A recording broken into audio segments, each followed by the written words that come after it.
Yuk.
Assalamualaikum. Waalaikumsalam warahmatullahi wabarakatuh, Ustazah. Sehat Umahat?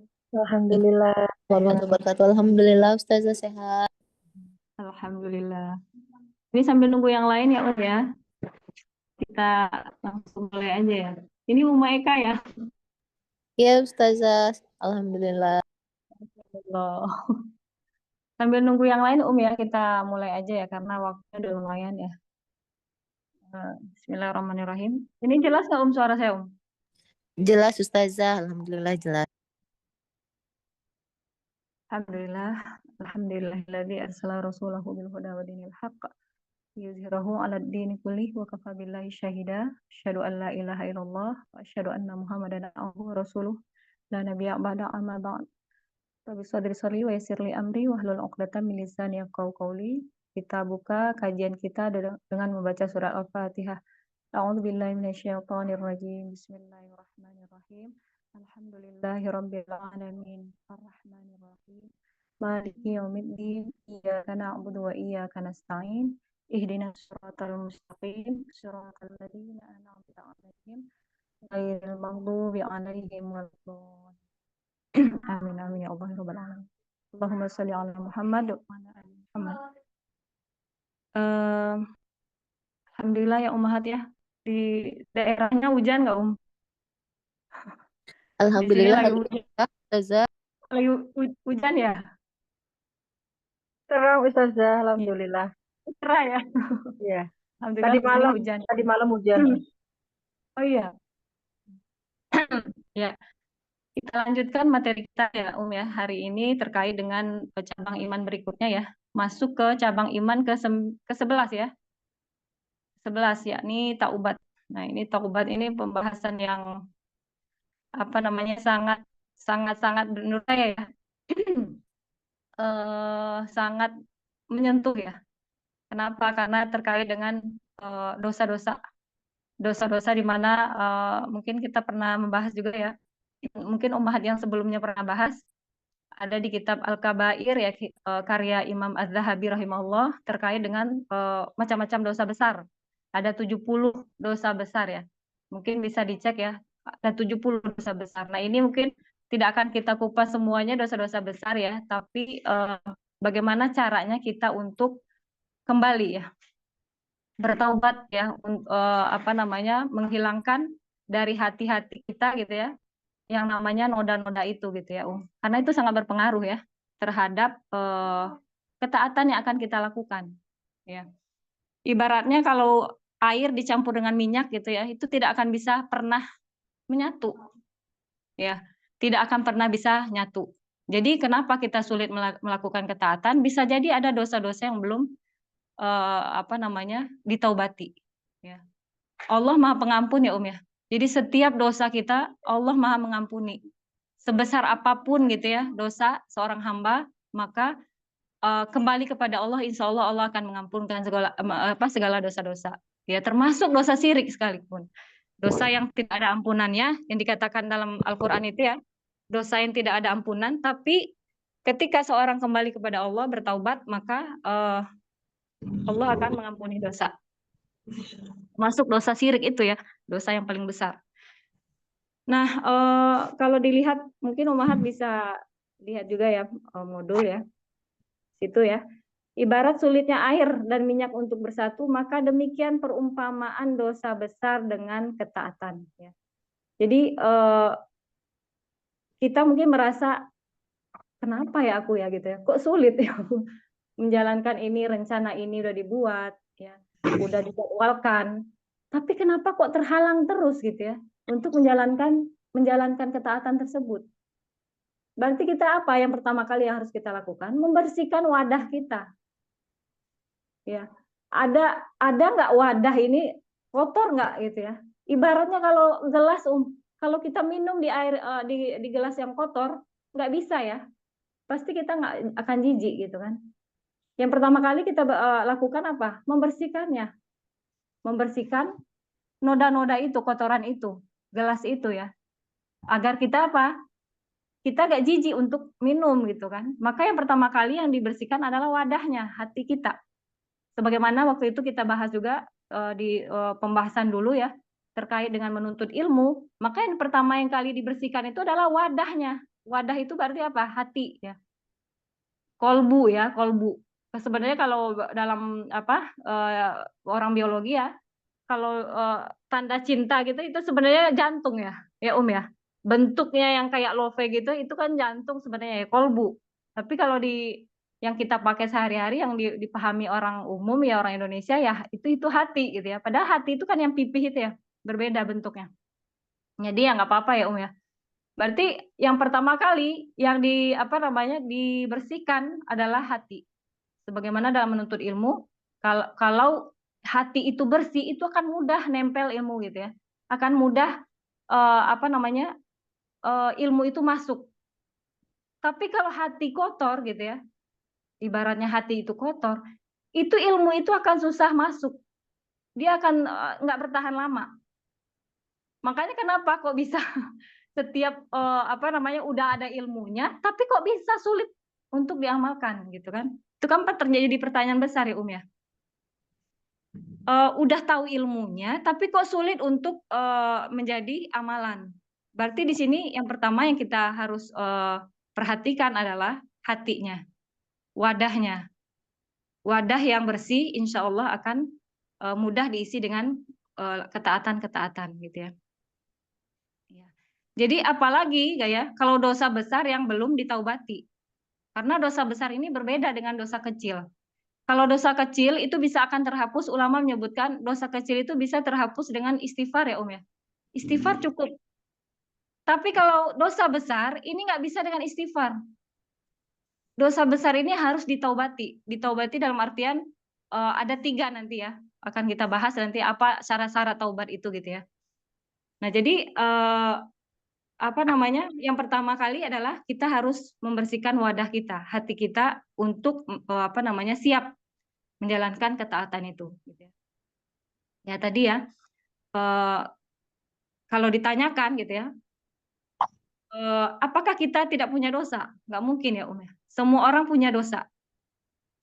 Yang namanya manusia diberikan sepaket dengan hawa nafsu. Jadi kalau dia nggak punya dosa berarti nggak mungkin. Jadi kalau sebaik-baik manusia, sesolih-solihnya manusia, pasti dia punya dosa. Seorang nabi aja gitu ya pernah ditegur Allah karena melakukan dosa kecil ya, dosa kecil.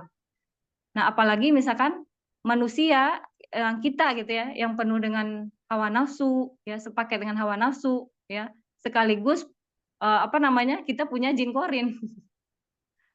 Nggak lepas itu dari yang namanya hawa nafsu tadi ya, melakukan kesalahan, dosa gitu ya ya. Nah, apalagi nih ya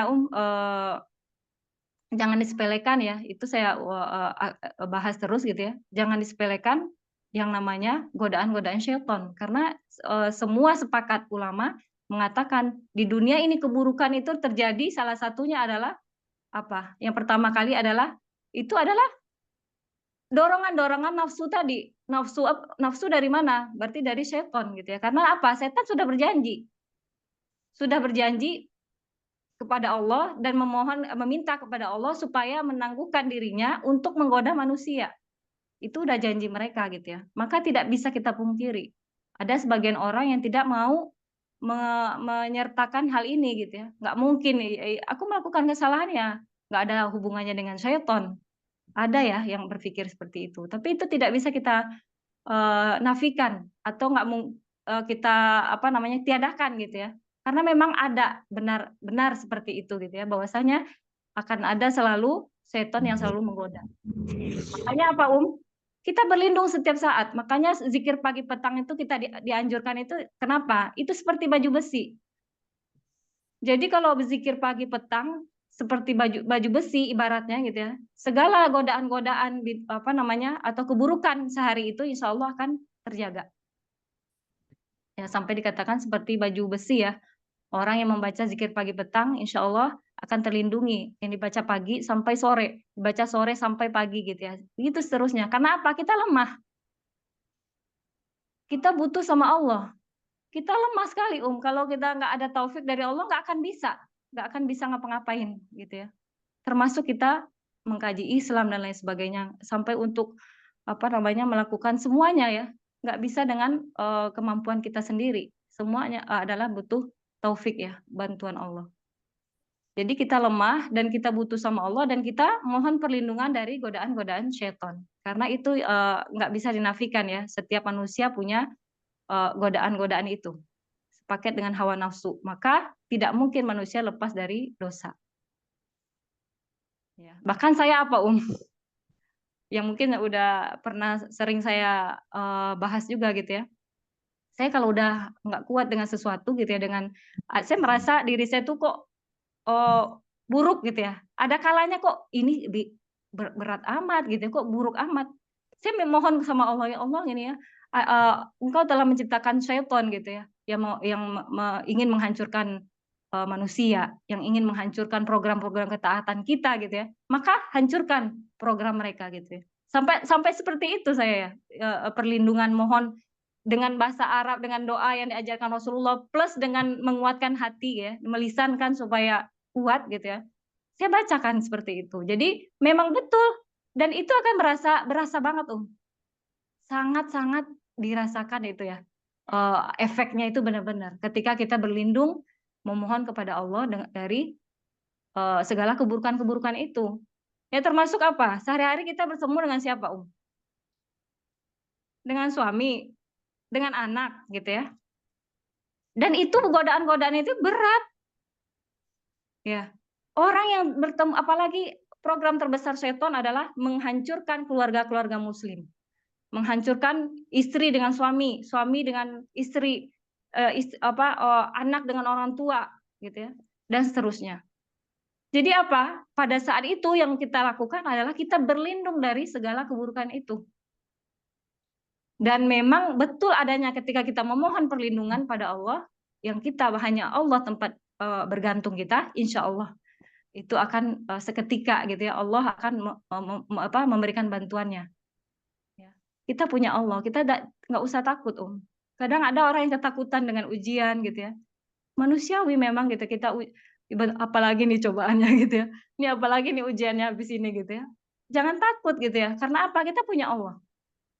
Berarti ketika kita punya Allah, kita berlindung. Mohon, ya Allah, aku tahu, aku paham gitu ya, bahwasanya akan ada selalu godaan-godaan setan menggangguku, maka pada hari ini aku memohon padamu, ya hancurkan ya Allah program-program setan yang ingin menghancurkan aku ataupun keluarga. Seperti itu. Saking kita butuh bantuan Allah setiap saat. Kita tahu kita lemah soalnya ya. Buktinya tadi gitu ya. Kita berhubungan dengan manusia, pasti akan selalu ada ujian-ujian itu dengan manusia itu gitu ya. Maka yang kita lakukan, ya Allah hancurkan ya Allah program-program setan yang ingin menghancurkanku gitu. Hancurkan ya Allah program-program setan yang ingin menggoda yang selalu menghalangiku dari ketaatan kepadamu. Itu bisa seperti itu gitu. Seperti itu ya Om ya. Nah, jadi yang pertama kali yang kita lakukan adalah membersihkan wadahnya supaya kita bisa menjalankan ketaatan itu. Membersihkan wadah itu apa? Bisa jadi ada dosa-dosa besar yang belum kita taubati. Dosa kepada orang tua. Ya, makanya setiap saat itu minta maaf ya. Ibu gitu ya, atau umi atau mama gitu ya, minta maaf gitu ya. Atas mungkin dulu dosa-dosa dulu, tolong diikhlaskan, dibebaskan aku gitu ya. Atau sama suami, bebaskan aku gitu ya dari dosa-dosa yang kita lakukan kepada mereka gitu kan.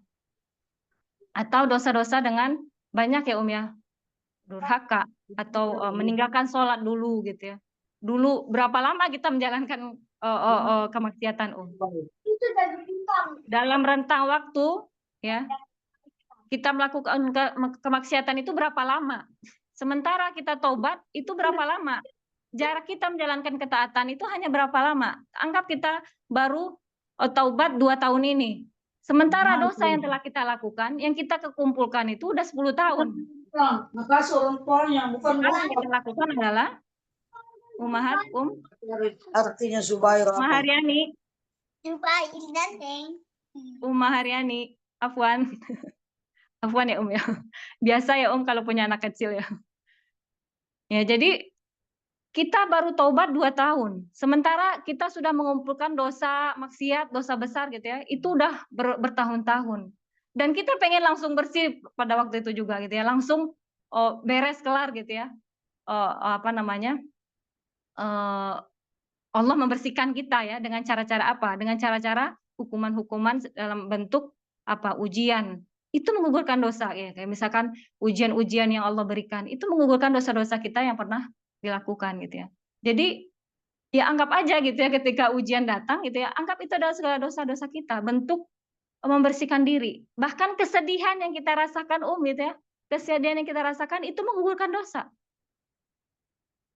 Sedih gitu ya, kurang apa-apa kurang gitu ya, selalu kurang rezekinya, ekonomi sulit dan lain sebagainya, itu adalah bentuk cara Allah menggugurkan dosa-dosa seseorang. Maka bahkan kesedihan nih, kesedihan yang kita rasakan itu adalah bentuk Allah menggugurkan dosa-dosa kita yang berapa tahun yang kita udah kumpulkan gitu ya. Makanya kalau ada orang yang dia hidupnya sulit, terasa sempit ya, apa-apa sempit gitu ya, periksa dulu dosa-dosa, list dulu dosa-dosa besarnya. Jangan-jangan ada pernah melakukan dosa-dosa besar nih yang belum ditaubati. Syirik, riba, berzina, durhaka pada orang tua, meninggalkan sholat 5 waktu gitu ya. Atau apalagi ya? Bahkan menggunjing, gibah. Yang setiap hari ibu-ibu nggak bisa lepas ya kadang. Gibah. Itu dosa besar, mentato tubuh gitu ya. Bahkan mencukur alis juga termasuk dosa besar. Mencukur alis apalagi dan banyak dosa-dosa, tidak menutup aurat. Ya. Itu semuanya yang harus kita list dulu nih. 70 dosa besar yang di dalam kitab itu yang disampaikan sampai 70 dosa besar ya. Itu harus ditaubati dulu gitu ya. Jangan-jangan ini penghalangnya. Jangan-jangan ini adalah membuat kita sulit. Jangan-jangan nggak selalu sulit hidup itu gara-gara salah satunya efek dari dosa-dosa kita ya. Nah itu ya. Yang pertama itu ya. Kemudian tadi setelah kita membersihkan hati-hati kita gitu ya, noda-noda itu ya. kita terkadang ini ya, merasa, ya ini ya, terkadang di sini disebutkan, kita sering meremehkan dosa-dosa kecil. Nggak apa-apa nih dosa besar, ya udah aku nggak ada nih. Dosa-dosa besar anggap aja udah semuanya udah ditaubati, udah clear gitu ya. Tapi kita akhirnya masih meremehkan dosa-dosa kecil. Dosa-dosa kecil kalau ditumpuk itu bisa jadi gunung. Ya ibarat kerikil ya, kerikil terus dikumpulin, coba kalau dikerikil dikumpulin terus gitu ya, itu bisa tinggi itu ya sampai menggunung gitu ya. Kayak gitu dosa ya. Dosa itu titik gitu ya. Maka itu sampai menjadi hitam. Hati menjadi hitam apa Sulit dikasih taunya. Hatinya menjadi keras gitu ya. Dikasih tahu nggak efek dan lain sebagainya. Ya, maka hanya Allah yang bisa melembutkan hati. Bahkan orang-orang terdekat kita, bahkan diri kita sendiri gitu ya, itu hatinya masih susah gitu ya diiniinnya gitu ya. Masih keras gitu, Bahkan saya pribadi kadang merasa, ya Allah gitu ya, lembutkanlah hati-hatiku yang keras gitu ya. Hati yang keras, termasuk hati anak-anakku yang begini, hati suami dan sebagainya gitu ya. Aku berlindung dari keburukannya dan lain sebagainya. Itu selalu memohon perlindungan Allah ya. Dan bentuk perlindungan itu muncul kalau kita dalam ketaatan. Kalau keimanan kita senantiasa dalam suasana iman ya. Kalau nggak ada suasana iman, itu hampa dan kita tidak ada muncul untuk untuk keinginan untuk seperti itu, untuk bertaubat, untuk ikhlas dan lain sebagainya, itu nggak sulit gitu ya, akan sulit untuk melakukan itu, sebagaimana mengingat kematian. Mengingat mati itu nggak mudah. Mudah bagi orang yang memang betul-betul dia senantiasa memperbaiki diri, yang dia selalu menjaga keimanannya gitu ya. Ya, jadi ini ya salah satu sampai dikatakan akibat terhalang seseorang dari rezeki adalah dosanya. Sebagaimana dikatakan oleh Ibnu Mas'ud radhiyallahu an, mengatakan bahwa Nabi Shallallahu alaihi wasallam mengatakan, hati-hatilah kamu terhadap perbuatan dosa. Ya. Karena ini bentar ya Om ya. Ini ngacok-ngacok nih ini.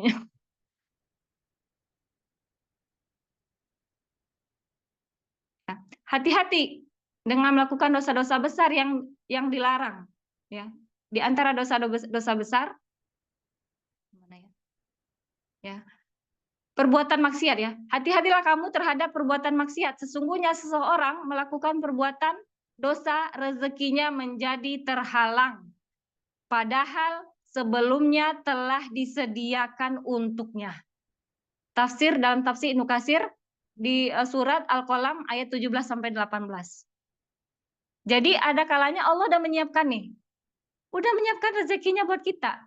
Tapi karena Allah ya, karena terhalang dari dosa-dosa maksiat kita, Allah belum ngasih, belum pantas gitu ya. Ibaratnya seperti ini kalau perumpamaannya gitu ya. Kalau kita nih ya mau ngasih seseorang nih, kita udah rencanain, tahu-tahu dia sedang melakukan maksiat depan kita, melakukan dosa, sesuatu yang tidak kita suka ya ibaratnya. Kita masih mau ngasih nggak? Itu manusia ya, manusia. Ya, atau mungkin anak ya. Kita udah mau ngasih anak gitu ya. Ternyata anaknya mengecewakan kita misalkan. Itu akan ditahan dulu itu ya. Sampai benar-benar dia melakukan sesuatu yang kita suruh gitu ya. Atau yang kita sukai.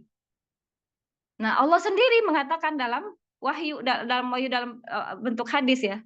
Karena hadis itu juga wahyu ya, yang redaksi Rasulullah yang disampaikan sebenarnya adalah dari Allah. Jadi hadis itu bahasa bahasa Rasul ya, tapi itu sebenarnya wahyu ya, yang Allah sampaikan melalui perantara Rasulnya. Nah ini berarti di sini dikatakan hati-hati gitu ya dengan maksiat yang kamu lakukan, karena dia juga salah satu penghalang rezekimu. Ya, jadi itu sedikit pengantar ya, bahwasanya banyak dosa-dosa ini yang akan menghalangi kita dari kebaikan intinya ya, dari keberkahan, dari kebaikan, dari ketaatan, itu akan berpengaruh ya ya. Terus kita lihat macam-macam dosa menurut Al-Quran dan Sunnah. Yang pertama dosa besar al-kabair dan dosa kecil as-shaghair. Jadi disebutkan dalam An-Nisa ayat 31, A'udzubillahi minasyaitonirrajim. Inna tajtanibu kaba'ira ma tunhauna anhu nukaffir ankum sayyi'atikum wa nudkhilkum mudkhalan karimah. Disebutkan jika kamu menjauhi dosa-dosa besar yang dilarang melakukannya, maka kami akan menghapus kesalahan-kesalahanmu dan memasukkanmu ke tempat yang mulia. Jadi ketika seorang melakukan menjauhkan ya dirinya dari dosa-dosa besar, maka Allah akan ganti. Bahkan bukan hanya sekedar dihapus, tapi diganti dengan yang baik. Bukan hanya sekedar dihapus, tapi diganti dengan kebaikan. Ya, di sini disebutkan nih banyak ya dalam tafsir Ibnu Katsir ini, nggak akan kita bahas semuanya ya. Pertama, dosa besar ialah berupa kemaksiatan yang mewajibkan ditetapkan had. Ini ya. Yang kedua, dosa berupa kemaksiatan yang membuat pelakunya menerima ancaman keras berupa ayat dalam Al-Quran dan Sunnah. Ya, ini banyak sekali kita jumpai ya hadis, barang siapa yang menyerupai laki-laki misalkan ya, maka laknat ya, laknat bagi Allah bagi orang-orang yang menyerupai perempuan menyerupai laki-laki, atau laknat bagi Allah bagi laki-laki yang menyerupai perempuan. Berarti di situ penunjukan adalah dosa besar karena ada ancaman ya di situ ya. Kemudian yang ketiga adalah Imam Haramain dan yang lainnya berkata dalam Al-Irsyad, dosa besar ialah setiap kejahatan yang dapat memberitahukan kekurang pedulian pelakunya terhadap agama dan kelemahannya dalam beragama. Kejahatan yang meruntuhkan sifat adil. Kemudian keempat, Al-Qadhi Abu Said Al-Harawi menceritakan bahwa dosa besar ialah setiap perbuatan yang telah ditetapkan keharamannya. Jadi yang udah jelas dalam Al-Qur'an ya ya. Nah, ini di dalam tafsirnya ya disebutkan bahwasanya dosa-dosa besar banyak ya, dan ciri-cirinya salah satunya ini. Dia sudah dalam penunjukan hadis atau dalil atau dalam ayat gitu ya, itu ada penunjukan ancaman di situ, berarti dia dosa besar. Nah ya, disebutkan hadis Rasulullah SAW, sholat 5 waktu dan sholat Jumat ke sholat Jumat selanjutnya menghapuskan dosa-dosa di antara keduanya selama tidak melakukan dosa besar. Jadi kalau kita baca sesuatu nih kayak misalkan keutamaan-keutamaan ya, kayak sholat 5 waktu gitu ya, sholat Jumat dan lain sebagainya, itu akan menghapuskan dosa-dosa di antara waktu keduanya, Jumat berikutnya, asal tidak melakukan dosa besar. Berarti di situ apa? Dosa besar ini benar-benar menghalangi kita dari kebaikan. Ya, jadi apapun ya keutamaan-keutamaan yang Allah sebutkan dalam amalan-amalan ketaatan-ketaatan gitu ya, maka itu akan terhalang semua itu karena apa? Karena dosa besar. Ya, saya waktu itu mungkin Ummahat yang sebelumnya kita bahas dulu ya, saya pernah cerita ya, ada seseorang yang dia akhirnya resign ya dari sesuatu pekerjaan yang di situ ada unsur keharuman lah gitu ya. Nggak usah saya sebutkan ya. Karena dia merasa dalam hidupnya kok susah gitu ya. Aku mau ngaji aja kok susah ya katanya. Aku mau ikut kajian kok susah gitu ya. Aku berpikir kenapa gitu ya. Sampai suatu titik aku berpikir jangan-jangan ini gitu ya. Sampai dia bertanya-tanya gitu ya. Apa yang dia lakukan, pekerjaannya dan lain sebagainya. Dia keluar pada waktu itu alhamdulillah gitu ya. Benar-benar dia bisa hijrah secara benar-benar ini gitu ya, hijrah total gitu ya. Tadi tuh ada keinginan aja gitu, Ada keinginan ngaji, tapi nggak bisa gitu, Sampai aku berpikir, emang iya betul ya gitu katanya, sampai saya tuliskan gitu ya, itunya gitu ya, ceritanya gitu ya. Antara air sama minyak itu emang benar-benar nggak bisa satu gitu ya. Aku ingin melakukan ketaatan tuh nggak bisa. Susah banget gitu ya ketika aku menjalankan dosa ini gitu, dosa besar. Ya, dia melakukan di tempat pekerjaan yang penuh dengan keharuman gitu ya. Pada waktu itu dia resign keluar, alhamdulillah dia bisa kembali gitu ya, bisa taubat benar-benar taubat nasuha.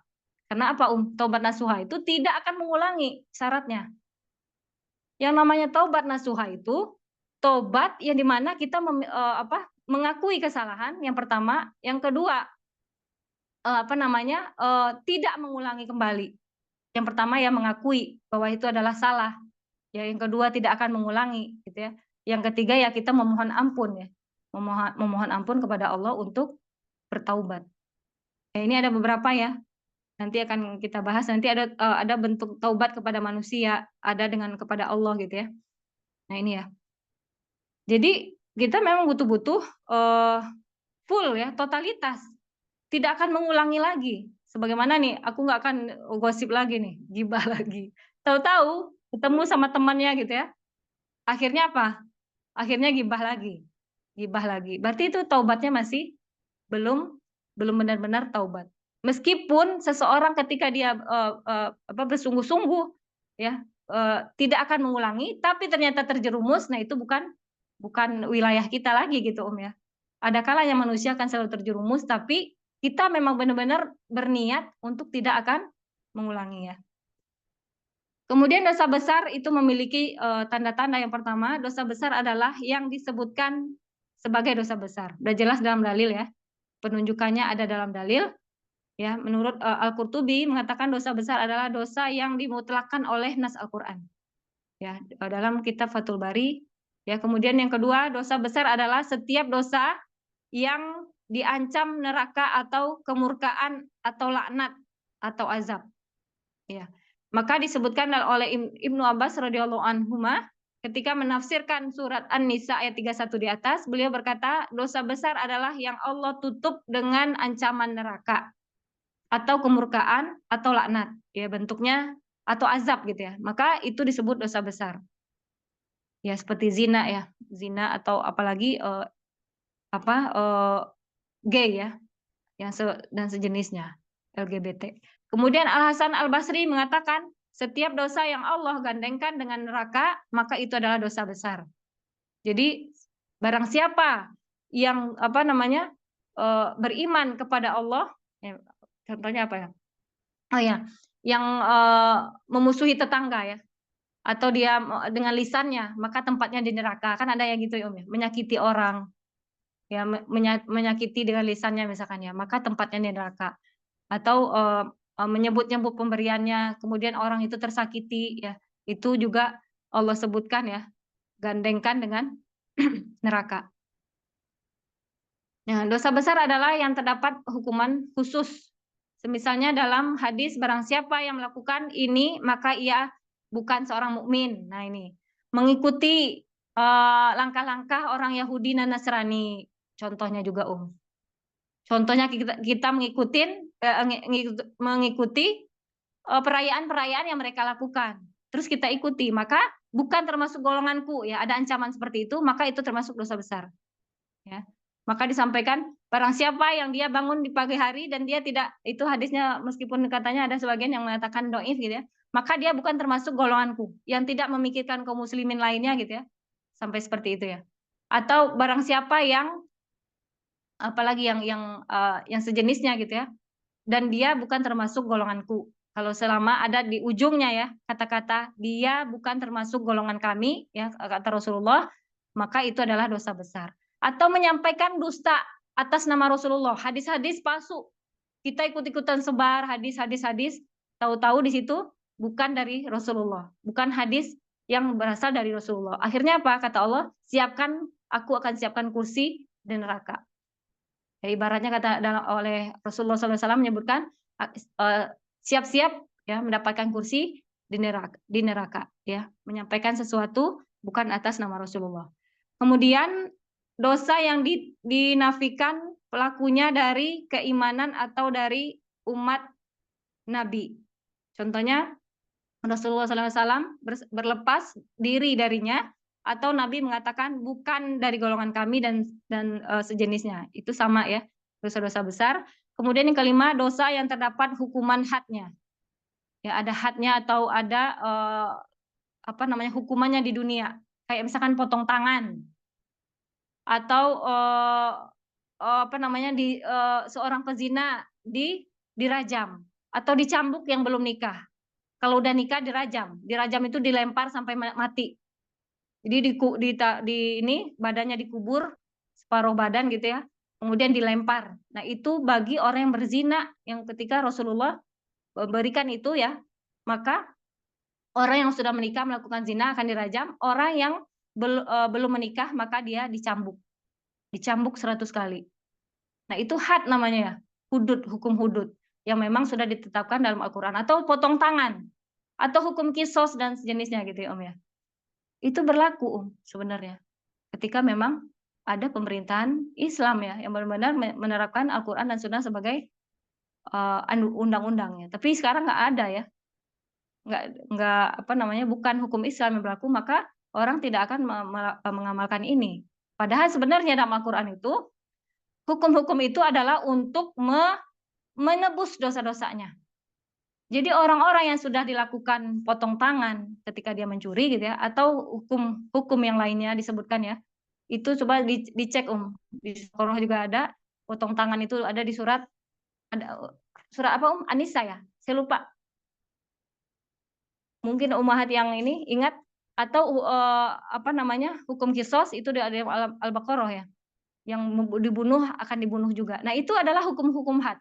Dan orang yang melakukan itu adalah untuk penggugur dosanya, penebus dosanya di dunia dan akhirat. Luar biasanya. Ya. Jadi dengan hukuman itu akan Allah ampunkan dosa-dosanya. Dan di situ dia sekalian bertaubat ya, dia melakukan hukuman itu ya, hukum had itu, maka insya Allah akan dihapuskan dosa-dosanya. Meskipun nanti ya Allah itu urusan Allah ya, bagaimana apa namanya, urusannya dengan Allah kita nggak tahu ya. Yang jelas itu Allah berikan hukum-hukuman itu adalah untuk menggugurkan dosa-dosa.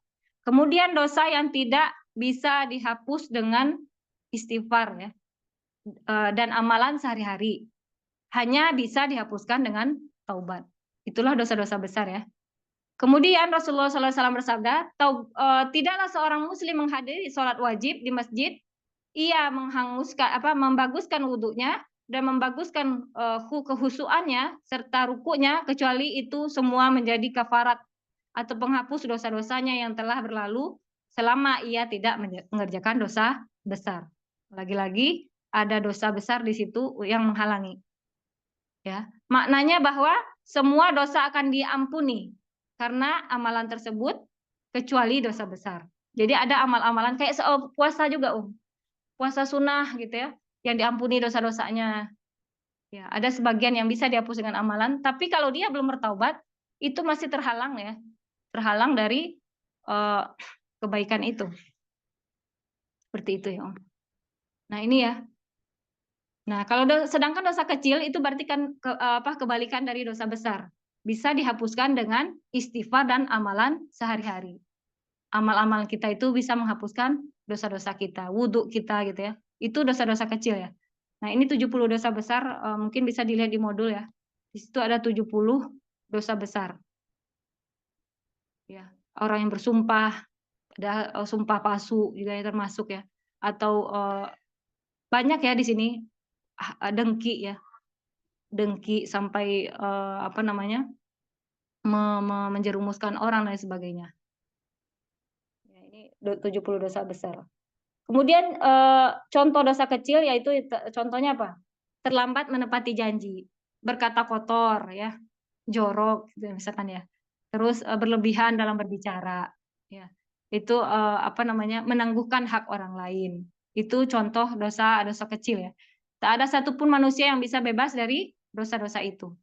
Nah, jadi sebuah kewajiban bagi seorang pendosa adalah bertaubat karena mereka diciptakan tadi tidak lepas dari hawa nafsu ya. Jadi wajar bila malaikat apa namanya?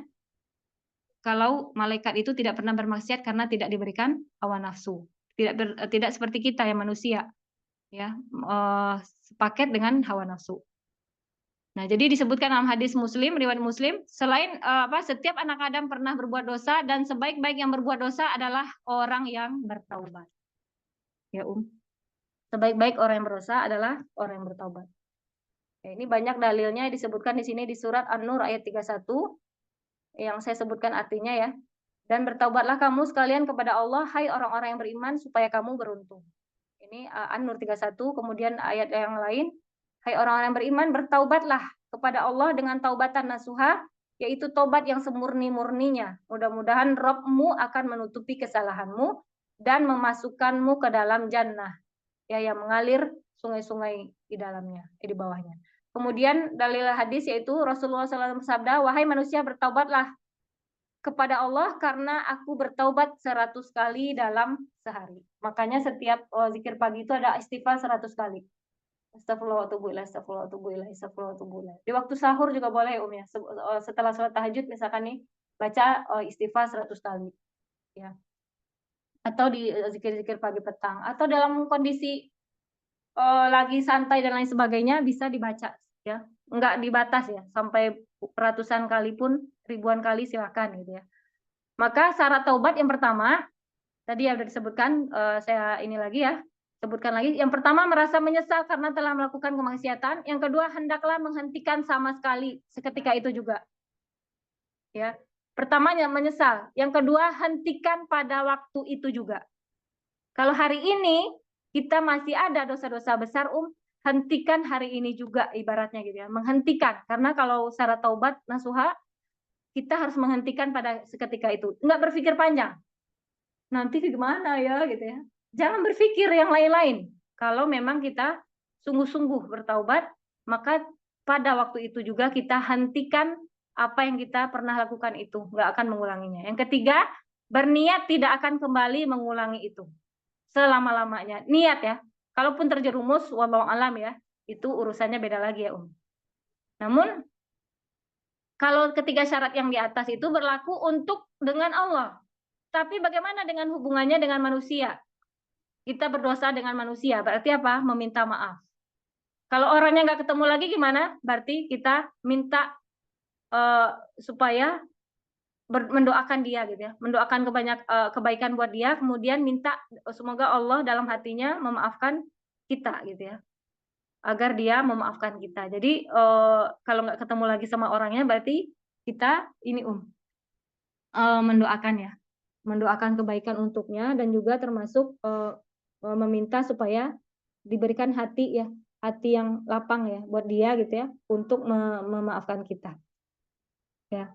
Nah itu ya yang terkait dengan manusia. Kalau sama Allah tadi ada 3, tapi kalau sama manusia ditambah 1 ya, berarti jadi 4, yaitu meminta maaf atau melepaskan tanggungan dari kezoliman yang pernah kita lakukan. Misalkan kita pernah menzoliminya, mengambil uangnya dan lain sebagainya, kembalikan pada hari ini juga, detik itu juga.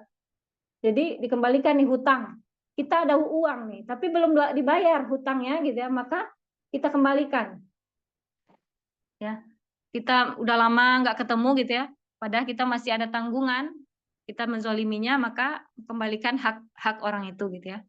Maka memohonlah kepada Allah untuk Allah mengampuni dosa-dosa kita. Ya. Kemudian ditanya kepada Ibnu Al-Jauzi rahimahullah, ya, ada seorang bertanya, manakah yang lebih utama bertasbih kepada Allah dengan istighfar? Maka beliau menjawab, maka jawabannya adalah pakaian kotor lebih butuh pada sabun daripada minyak wangi. Jadi yang pertama yang dilakukan adalah membersihkan, bertaubat dulu gitu ya, istighfar dulu, baru kita bisa bertasbih ya. Karena makanya ya Rasulullah itu memulai dengan sesuatu itu dengan istighfar ya. Coba dalam sholat, istighfar dulu 3 kali setelah sholat. Kemudian pada waktu sahur, ya. Pada waktu-waktu baru bangun gitu ya, istighfar gitu ya ya. Jadi untuk menghapuskan dosa-dosa kecil ya. Kemudian kalau bertaubat, sholat taubat 2 rakaat ya. Sholat taubat 2 rakaat, kemudian minta ampun dari dosa apa yang kita lakukan. Makanya ada kesalahan dalam taubat, yakni kita minta ampun pada 1 dosa aja, padahal sebenarnya dosa kita banyak. Maka dianjurkan untuk apa membaca doa pada waktu sujud ya, yang dibaca oleh Rasulullah. Setiap beliau sujud, beliau baca apa? Allahumma gfirli zambi kullah dikkahu wa zillahu. Ya, ini yang pernah saya sampaikan juga ya. Kemudian wa awalahu wa akhirahu wa alaniyatahu wa sirrahu. Ya, jadi Allahumma gfirli, aku memohon, zambi kullah, meminta ampun dari seluruh dosa. Jadi kesalahan taubat itu tidak memohon ke seluruh taubat, tidak memohon ampun dosa-dosa seluruh dosa gitu ya, tapi hanya 1 doang gitu ya. Padahal sebenarnya kata Rasulullah harus meminta ampun segala dosa. Zambikullah dikkahu wajillahu. Ini dihafalkan ya ya. Mungkin yang udah hafal ya udah alhamdulillah ya. Udah bisa alhamdulillah yang sudah menghafalkan, yang belum berarti ini bagus ya. Dikkahu wajillahu. Ini kalau ada salah ketikannya nanti tolong ya disampaikan ya. Wa ala niyatahu wasirrahu. Ya, jadi disebutkan di sini, ya Allah, ampunilah aku dari segala dosa. Baik dosa besar, dosa kecil ataupun dosa besar, dosa di awal ya, dosa di awal ataupun di akhir. Maksudnya dosa-dosa dulu atau dosa-dosa yang akhir ya. Kemudian dosa yang terlihat, yang terang-terangan ataupun dosa yang tersembunyi. Nah, ini dibaca setiap hari ketika sujud. Masya Allah keutamaannya. Insya Allah ya, karena apa? Kalau Allah udah mengampuni dosa kita, kita akan lebih enak, akan mudah ya menjalankan ketaatan-ketaatan yang lainnya. Nah, ini dibaca Rasulullah ya ya, setiap waktu sujud beliau. Ya. Kemudian apalagi kesalahan dalam taubat, yaitu tidak berniat bersungguh-sungguh meninggalkan dosa itu. Artinya masih ragu. Ini aku bisa nggak ya? Bisa nggak ya ninggalinnya ya? Nah, ini berarti belum dikatakan bertaubat. Aku bisa nggak ya ninggalin ini? Aduh, kayaknya nggak bisa. Nah, ini berarti belum ya. Belum dikatakan bertaubat. Karena bertaubat itu ya benar sungguh-sungguh. Aku tidak akan mengulanginya lagi gitu ya. Benar-benar ditaubati seluruhnya gitu. Maka disebutkan Ibnu Taimiyah rahimahullah mengatakan bahwa jika seseorang tidak bisa merasakan manisnya iman, cahaya hidayah, hendaknya memperbanyak taubat dan istighfar. Ya, kemudian menurut Ibnu Qayyim al-Jauzi rahimahullah juga mengatakan dosa itu seperti racun. Taubat sebagai penawarnya, obat ya, serta ketaatan sebagai kesehatan dan keselamatan. Ya, ibaratnya seperti itu, orang yang lagi sakit nih, keracunan berarti dia lagi ada dosa besar di dalam tubuhnya, kemudian taubat obatnya. Ya, taubat obatnya, kemudian ketaatan yang dia lakukan adalah kesehatan ya, suplemen ya, disebutkan keselamatan atau kesehatan ya. Maka kemudian imam yang lain mengatakan Ibnu Rajab ya. Ibnu Rajab berkata, jika tidak bisa bersaing dengan orang soleh, maka bersainglah dengan pendosa dalam taubatnya. Jadi orang-orang yang termasuk dicintai Allah adalah innallaha yuhibbul mutawabina ya. Innallaha yuhibbul mutawabina, berarti di situ orang yang bertaubat. Ya, orang yang bertaubat. Berarti cara bertaubat apa tadi? Tunjuklah diri sendiri. Yang pertama, tunjuk diri sendiri dulu. Ini semua adalah keburukan yang kulakukan ya Allah semuanya. Ya, keburukan yang aku alami hari ini, kesedihan apapun itu, semuanya adalah akibat dosaku ya Allah. Tunjuk diri kita dulu. Karena itu cara ulama ketika menghadapi cobaan-cobaan ya, yang itu adalah keburukan ya, yang dialami keburukan, maka yang ditunjuknya pertama kali siapa? Dirinya sendiri. Ini adalah akibat aku, dosa-dosaku gitu ya. Anak begini, tunjuk diri sendiri. Atau suami begini, tunjuk aja dulu diri sendiri gitu ya. Meskipun ya kita nggak tahu dulu dia seperti apa, pasangan kita seperti apa dulu gitu ya. Tapi ya ini ya, karena apa tadi ya? Setan tidak akan tinggal diam melihat seseorang yang bertaubat. Orang yang bertaubat ini, setan tidak akan mau diam melihat orang-orang yang dia sudah bertaubat. Menuju ke ikhlas nih, ya kemarin yang kita bahas ya. Orang ikhlas nggak bisa disentuh sama setan. Ya, karena orang ikhlas ini kedudukannya tinggi ya. Jadi orang yang sudah taubat, kemudian dia menuju ikhlas, maka ya itu dalam kondisi itu akan selalu ada godaan ya. Godaan pasti. Jadi maka untuk ikhlas itu ketika dia posisinya udah ikhlas, posisinya udah semata-mata untuk Allah, apapun yang terjadi ya Allah, ini semuanya untukmu ya Allah, gitu ya. Apapun yang aku terima hari ini adalah semuanya aku ridho gitu ya, misalkan ya. Itu posisi ikhlas, maka pada waktu itu setan tidak akan sanggup. Karena itu seperti itu ya. Percakapan atau apa yang pernah dia lakukan ya, ucapkan kepada Allah gitu ya, bahwa aku akan menggoda seluruh anak Adam kecuali orang yang ikhlas. Aku nggak sanggup. Ya, orang yang ikhlas nggak bisa disentuh. Karena apa? Dia segala sesuatunya karena Allah. Aku capek karena Allah. Aku nggak ada urusannya sama si anak, nggak ada urusannya sama pasangan, nggak ada urusannya sama anak gitu ya. Dia melakukan semata-mata untuk Allah. Adapun orang nggak menghargainya ya udah gitu ya. Atau orang yang meremehkan ya sudah. Jadi minta kekuatan kepada Allah. Dan kalau saya pribadi kalau belajar ikhlas itu saya suka lafazkan ya, dilafazkan karena ketika mulut kita melisankan, kuping kita dengar. Ketika itu telinga kita mendengar, otak kita akan memproses dan memerintahkan seluruh tubuh kita untuk bisa ikhlas. Hanya mengharap wajahmu ya Allah. Hanya mengharap wajahmu. Enggak lebih dari itu. Maka pada waktu itu insya Allah ya, sebagaimana pembahasan kemarin, orang yang ikhlas tidak akan bisa disentuh oleh setan. Ya. Berarti di sini minta taufik terus Kita jangan longgar ya. Ibaratnya jangan longgar ketika menuju Allah. Menuju Allah itu dalam artian kita jangan longgar, dalam artian minta perlindungan ya setiap saat. Ya. Nah, jadi di sini dikatakan ya, ini disebut kenapa? Kenapa seperti itu harus menunjuk diri sendiri? Ini kita belajar dari Al-Qur'an. Sebagaimana dalam surat Asy-Syura ayat 30. Dan apa saja yang musibah yang menimpa kamu, maka adalah disebabkan adalah perbuatan tanganmu sendiri. Dan Allah memaafkan sebagian besar dari kesalahan-kesalahanmu. Nah, belajar dari perjalanan Nabi, bahwasanya beliau tak ada cara tawasul atau mengambil perantara atau wasilah agar permohonannya dikabulkan yang paling jitu kecuali dengan mengesahkan atau tauhid.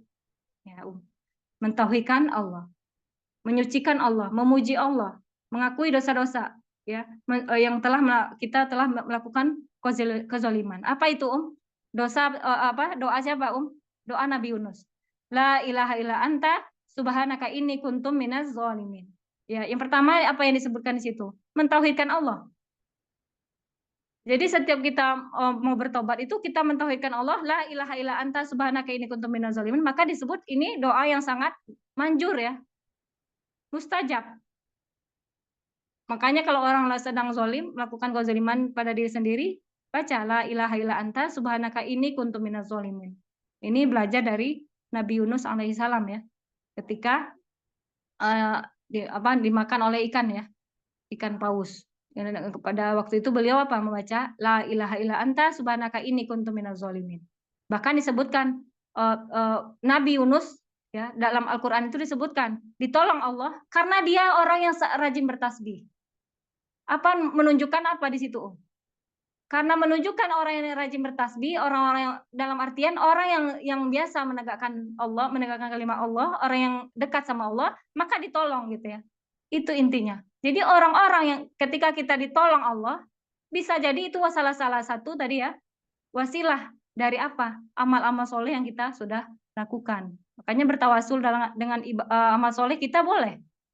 Berdoa ya Allah, aku telah ibaratnya kalau bahasa Padang itu menanjaan, ditajaan gitu ya. Ditajaan itu disebutkan ya Allah, aku telah beramal ini ya Allah.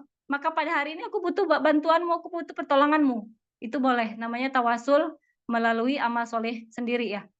Itu boleh Atau bertawasul dengan tadi tauhid. Asmaul Husna, ya Rozak, ya Fatah, ya Alim gitu ya. Ya Rozak. Nah, itu kan dengan Asmaul Husna, dengan menyebutkan sifat-sifat Allah. Itu kita bisa berdoa pada waktu itu dan Allah insya Allah akan memudahkan ya, mengabulkan. Sebagaimana kita lihat di dalam Al-Qur'an ya, kisah-kisah para nabi yang di situ disebutkan mereka orang-orang yang ketika ditolong Allah maka karena mereka dikatakan orang-orang yang meninggikan Allah ya. Orang senantiasa bertauhid kepada Allah. Kemudian di doa Nabi Adam, Rabbana zalamna anfusana wa illam taghfir lana wa tarhamna lanakunanna minal khasirin. Di situ disebutkan apa? Rabbana. Rabbana itu tauhid. Tauhid apa Uluhiyah apa rububiyah? Rabbana Allahumma. Itu sebenarnya tauhid juga masuknya. Ya, kayak la ilaha illa anta. Jadi mentauhidkan Allah dulu ya. Mentauhidkan Allah, baru kemudian kita berdoa ya, sebagaimana yang diajarkan oleh para nabi ini ya. Yang doa-doa nabi ya. Ada Rabbana atau la ilaha illa anta ya. Dalam kondisi bertauhid dulu, maka kemudian dia berdoa, ya Allah aku sudah menzalimi diri sendiri. Atau Rabbana zolamna, di situ disebutkan apa? Mengakui diri. Zolamna, telah zolim, aku telah zolim ya Allah gitu ya. Berarti di situ para nabi juga mengakui telah melakukan kesalahan gitu ya. Nah, kemudian dalam Imam Syafi'i, guru Imam Syafi'i Fudail bin Iyad rahimahullah berkata, sungguh aku benar-benar bermaksiat kepada Allah. Lalu aku mengetahui hal itu berakibat pada berubahnya perilaku keledaiku. Keledainya berubah, tingkahnya berubah gitu ya. Kemudian pembantuku berubah tingkahnya, istriku gitu ya, berubah tingkahnya, dan munculnya tikus di rumahku. Maka aku merasakan apa? Diriku yang salah. Aku benar-benar bermaksiat kepada Allah. Ini ulama ya ya, perkataan ulama, bukan hadis ya. Tapi ulama seperti itu, ketika dia melakukan dosa, yang dia tunjuk adalah diri sendiri. Dan itu berpengaruh terhadap tingkah anak, berpengaruh tingkah suami, istri ya. Kalau di sini disebutkan tingkah pasangan gitu ya. Kemudian berpengaruh kepada pembantu, pengaruh kepada keburukan yang ada dalam rumah itu. Kemudian Rasulullah SAW adalah seorang yang maksum, yang dibersihkan Allah dari dosa. Maka beliau saja itu memohon ampun setiap hari. Bagaimana dengan kita ya? Mungkin sampai di sini ada yang mau kita diskusikan dulu.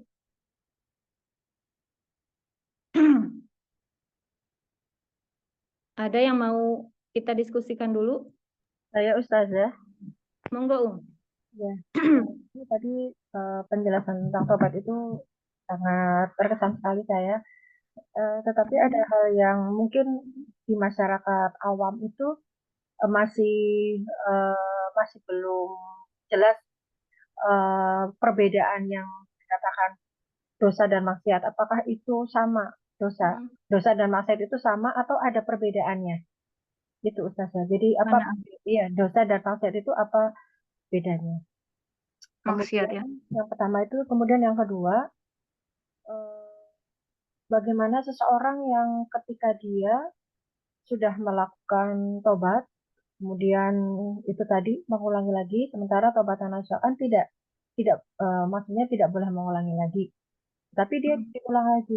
Bagaimana adabnya dia kepada Allah, kemudian bagaimana menjaga agar tidak mengulangi kesalahan-kesalahan. Ya, bagaimana caranya agar tidak mengulangi kesalahan. Itu Ustaz ya, terima kasih. Ya, Masya Allah ya ya. Yang pertama, beda maksiat sama dosa ya, sama ya ya. Itu sama-sama bentuk melanggar aturan Allah. Sama-sama bentuk melanggar aturan Allah. Karena orang yang melakukan dosa itu berarti dia melanggar aturan Allah. Makanya disebut dosa-dosa itu banyak dilakukan karena ketidaktahuan. Makanya ulama sebutkan seperti itu. Maka karena banyaknya dosa dilakukan karena ketidaktahuan, berarti dia belum memanfaatkan potensi yang Allah berikan kepadanya. Karena itu nanti diminta pertanggungjawaban nih. Akal kita akan ditanya nanti, kamu sudah saya kasih akal, kata Allah. Sudah dimanfaatkan atau belum?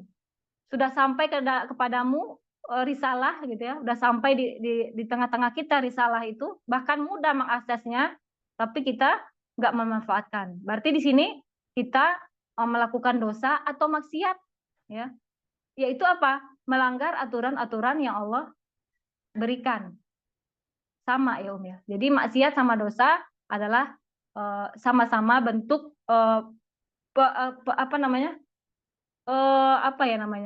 mengingkari, bukan mengingkari kalau dosa itu ya,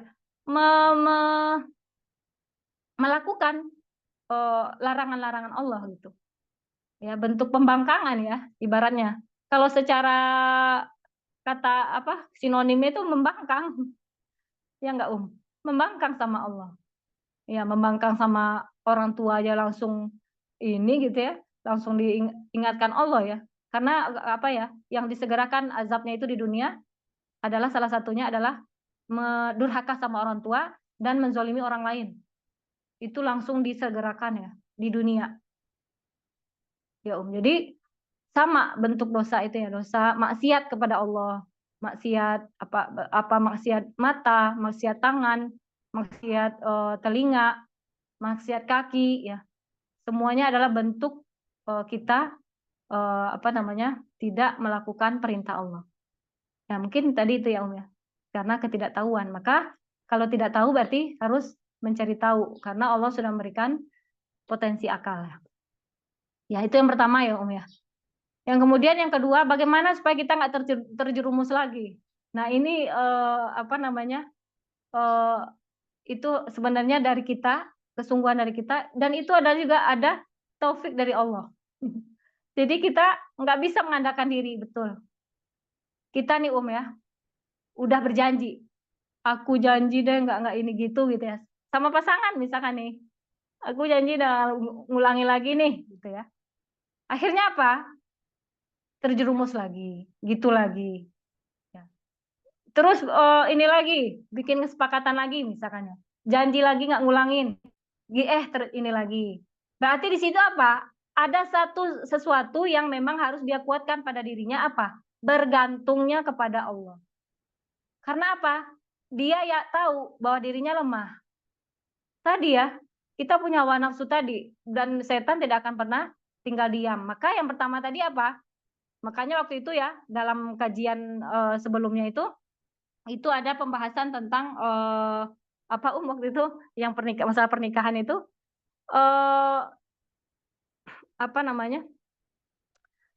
itu tadi penguatan diri kita ya, mengakui tadi yang masalah jin tadi ya, kita mengakui bahwasanya kita tidak akan pernah kuat ya, karena bahkan selalu ada yang menggoda. Maka lakukan apa? Zikir pagi petang di rumah.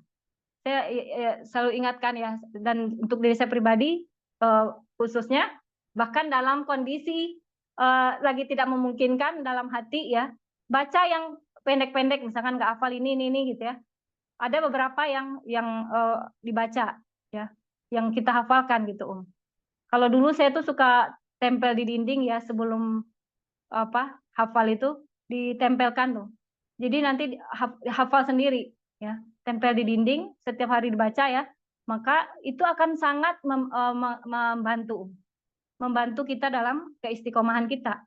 Nanti pembahasan istiqomah ada di cabang iman keberapa ya, saya lupa. Insya Allah akan kita bahas ya. Istiqomah itu salah satunya itu mohon pertolongan ya, meminta bantuan setiap saat sama Allah. Jadi zikir pagi petang. Kemudian ada yang bertanya kemarin itu, ada yang katanya di rumah itu kayak ada sesuatu gitu ya, dalam artian kok panas dan lain sebagainya.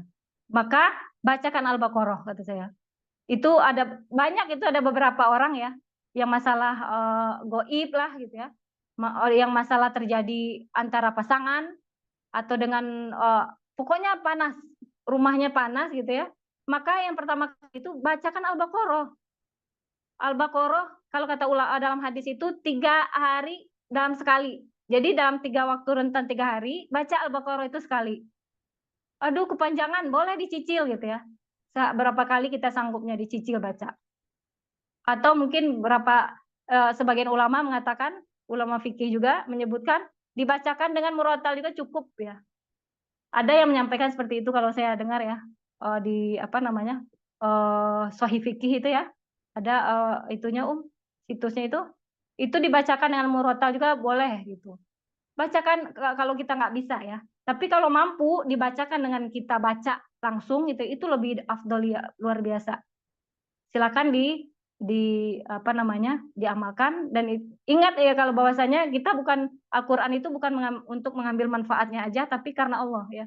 Lakukan itu benar-benar untuk ibadah. Karena 1 huruf itu 10 kebaikan. Ribuan huruf, berapa kebaikan yang akan kita tuai gitu ya. Jadi semata-mata tadi ya, niatnya bukan untuk keutamaan. Yang kita tuju itu jangan gitu ya. Karena itu kita belum termasuk orang yang ikhlas ya. Hanya mengharap imbalan dunia. Sholawat juga supaya apa? Supaya kaya. Sholat duha juga supaya kaya. Jangan ya. tapi kita benar-benar untuk lillah, untuk Allah, ya Allah, untuk mengharap wajahmu ya Allah gitu ya. Maka adapun keutamaan yaitu Allah akan yang beri ya. Maka ketika kita baca itu Al-Qur'an itu niatkan ya mungkin apa namanya sebagaimana bisa disebutkan dalam hadis, barang siapa yang membacakan surah Al-Baqarah di rumahnya maka setan tidak akan sanggup masuk ke dalam itu. Karena apa? Panas itu berasal dari itu hawa-hawa setan gitu ya. Kebetulan kan suami mampu apa namanya suka ini ya bantu gitu ya orang, bukan kerjaannya bukan gitu ya kayak maruqyah gitu ya. Memang jangan meminta maruqyah, iya jangan, kalau bisa jangan minta diruqyah, tapi kita meruqyah diri sendiri, meruqyah rumah ya. Ada teman-teman saya juga tuh ada yang dia ruqyah sendiri rumahnya karena ada sesuatu yang aneh-aneh yang goib yang dialami di keluarganya, ada yang aneh-aneh gitu, langsung bacakan Al-Baqarah. Kemudian tadi zikir pagi petang jangan tinggal karena itu benteng buat kita juga, zikir-zikir yang diajarkan oleh Rasulullah. Nah, semua itu bisa kita lakukan kalau Allah memberikan taufik gitu. Ya Allah, maka doa yang tidak pernah ditinggalkan, minta taufik sama Allah. Mampukan ya Allah, mampukan gitu ya. Minta dimampukan. Kalau kita nggak minta dimampukan, kita hanya mengandalkan diri. Nggak akan sanggup, nggak akan sanggup ya. Kita nggak bisa kokoh dalam ketaatan kalau bukan Allah yang menolong kita ya. Mungkin sampai di situ ya. Gimana Ya itu mungkin ya bagaimana cara supaya kita nggak terjerumus lagi, kita berarti ini ketergantungan kita kuat nggak sama Allah. Jangan-jangan kita nggak tergantung sama Allah, hanya mengandalkan diri. Kalau seorang itu tergantung pada Allah, hidroksilabilahnya tinggi, kesadarannya bahwa dia butuh sama Allah, maka insya Allah Allah akan tolong gitu ya Karena apa Salah satu doa yang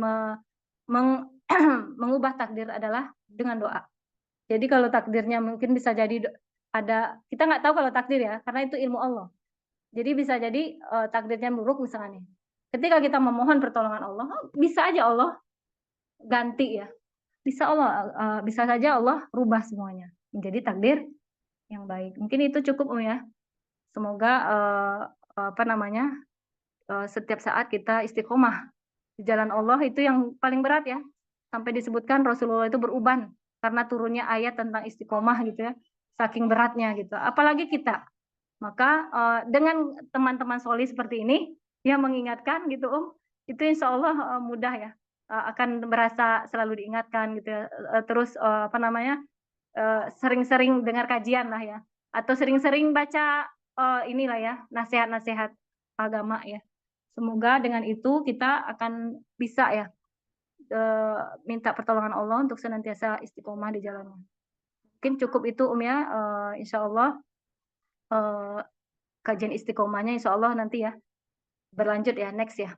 Kita tutup dengan doa kafaratul majelis. Subhanakallahumma wa bihamdika asyhadu an la ilaha illa anta astaghfiruka wa atubu ilaik. Assalamualaikum warahmatullahi wabarakatuh. Waalaikumsalam Waalaikumsalam warahmatullahi warahmatullahi wabarakatuh. wabarakatuh. Silakan. Mohon lahir batin ya Umahat. Ya, Lahir batin. Ustazah. Jazakumullah khair.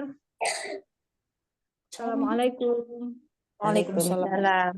Mau diapain?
Halo?